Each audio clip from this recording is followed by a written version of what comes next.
महमूद गजनवी को एक हिंदू औरत ने खत लिखा कि ये जो सोमनाथ का मंदिर है और ये जो हिंदुइज्म है, हूं हिंदू लड़की, लेकिन मैं अरबों के इखलाक से और इनके इखलास से मैं बहुत मुतासिर हूं। मैं इनको स्टडी करती हूं, मुझे हिंदुइज्म से अब रगबत नहीं रही। और ये सोमनाथ के मंदिर में जो कुछ होता है ये तुम सोच भी नहीं सकते। ये बुराई के अड्डे हैं, ये गुनाहों के अड्डे हैं। ये लोग खुद खुदा बने हुए हैं। मैं आज तकलीफ में हूं, मैं कैद में हूं। मैं तुम्हारा साथी हूं, मैंने दिल से इस्लाम को कबूल कर लिया है। क्या जज्बे होंगे, क्या ईमान होंगे, क्या कुदरतें हो, क्या ताकतें होंगी। ईमान ना हो तो डर जाता आदमी कि कौन जाके फट डाले। 1 करोड़ बंदा वहां पे जमा है, तेरे पास 30,000 बंदा भी नहीं है। वो जज्बा ईमानी लिए वो लोग जो अल्लाह के हजूर सर बेच के निकले थे, जो सरफरोश थे, वो अपनी फौज लेकर निकल खड़ा हुआ। और इनको ये ज़ौफ था, आज ये डरते हैं, उनके नाम लेते तो घबराते हैं। आज ये अरबों डॉलर इसलिए खर्च करते हैं कि हमारे आबा के नाम मिटा दें, कहीं आने वाली नस्ल में से कोई सलाहुद्दीन अय्यूबी ना पैदा हो जाए, मोहम्मद बिन कासिम ना पैदा हो जाए, महमूद गजनवी ना पैदा हो जाए।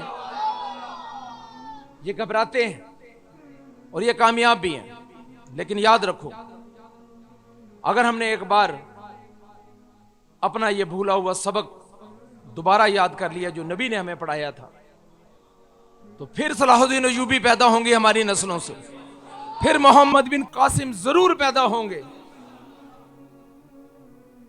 फिर नूरुद्दीन जंगी आएंगे। और मार्का अजीम का वक्त भी करीब है। जरूरत है इस बात की कि हम अब हकीकत को समझें।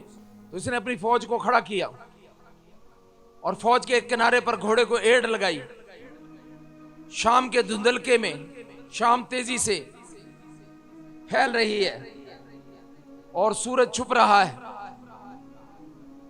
ये सोमनाथ के मंदिर के बाहर अपनी फौज लेकर खड़ा है और अंदर हिंदू पुरोहित पंडित ये इरादे कर रहे हैं कि एक तो हमारी तादाद ज्यादा है, दूसरे जैसे ही ये अंदर दाखिल होगा हमारे देवता इसको जलाकर राख कर देंगे। ये हो ही नहीं सकता। लेकिन हकीकत के रंग कुछ और होते हैं और हकीकत के रंग और अल्लाह के रंग ही न्यारे होते हैं हमेशा।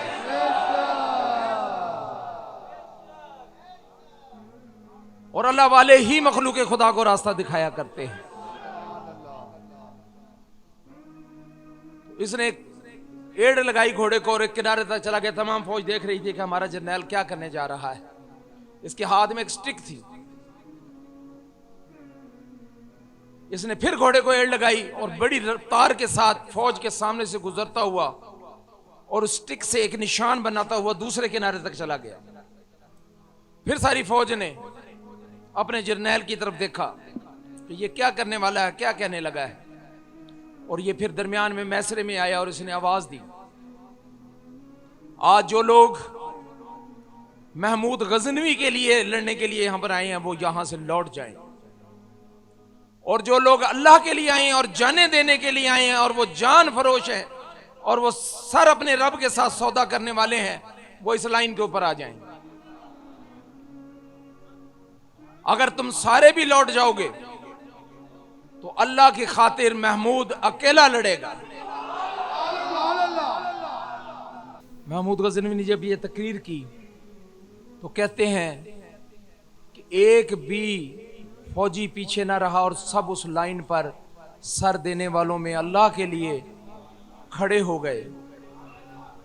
11 जर्नैल और खुद महमूद गजनवी फसील में पर चढ़ने की कोशिश करने लगे।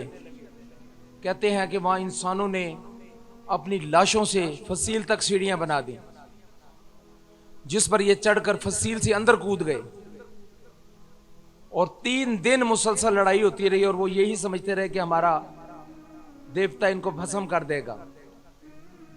लेकिन जिनके साथ कुव्वत इज़्ज़ी अल्लाह की ताकत होती है, अल्लाह का साथ है, अल्लाह ने दिखाया बताया मुसलमानों को कि हक और सच के रास्ते पे तुम ही हो।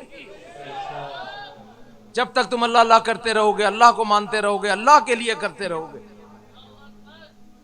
और बुराइयों से बचते रहोगे, अल्लाह की हुक्मतूली से डरते रहोगे और फिक्र आखरत लिए हुए ये वक्त जिंदगी का गुजारते रहोगे और इसी की खातिर अपनी जिंदगी त्याग दोगे और अपने बच्चों की तरबियत करोगे तो तुम यकीनन अल्लाह को राजी करने वाले बन जाओगे और फिर तुम कभी भी किसी मैदान में हारोगे नहीं।